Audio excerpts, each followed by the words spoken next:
Welcome, today in front of me STK Life 9, and I'll show you how to check battery temperature with Ampere app on this device. So first you should go to the Play Store application, and then here on the search pool enter the Ampere. And now we have to get this application, so tap to install and wait a couple of seconds while application installing on your device.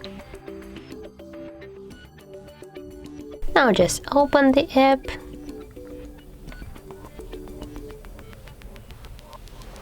Here click yes, I agree, pick close.